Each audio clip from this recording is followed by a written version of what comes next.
Excuse me, Mr. President. Excuse me, Mr. President. I would like to ask you some important questions. Can you spare a few minutes with a local Hawaii girl? Why, of course, little lady. I always have time for a fellow Hawaiian. We here in Honolulu have a big problem with homelessness. The numbers of homeless keep growing daily, and they have been sleeping in our parks. The police tell them to move, so then they just go to another park and stay there until they are forced out again. In the meantime, the taxpayers who actually pay for the upkeep on the parks are afraid to use them because of the stench in the restrooms and uneasy feeling that these people bring. Do you have any ideas or suggestions that might help with this problem? Well, our federal government is matching the great state of Hawaii, dollar for dollar, on this new light rail system you see behind us. It will create a multitude of jobs for the Hawaiian economy.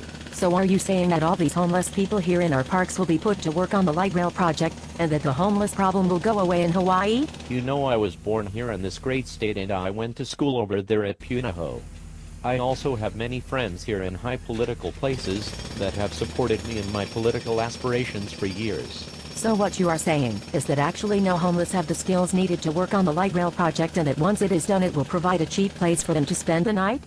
If we had homeless on the rail system all day and night, won't that make the people who paid for it less likely to use it? You know that the jobless claims across the nation have started to shrink, and that my stimulus bailouts really are starting to take hold. Don't you think that if Hawaii built re-education centers and shelters for the homeless alongside drug rehab centers instead of wasting taxpayer money on something that they will not even use, such as the rail system, that it would do more to help the problem of the homeless? You know, I really love Hawaii, and every time I come I play golf over there on the other side of the Pali.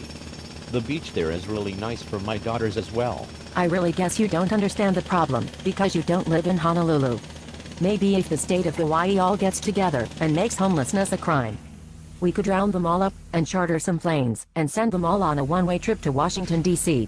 Once there, then they could ride your light rail system and sleep in your parks. Then maybe you would understand. I have one more question for you. I'm so sorry, little lady, but that is all the questions I have time for today. If you have any more great questions for me to answer, you can hit me up on my Facebook page, or you can send me a tweet. Al Air Force One is waiting to whisk me off to my next vacation, so I must say aloha to you and the many great people in the great state of Hawaii. Aloha. Unbelievable.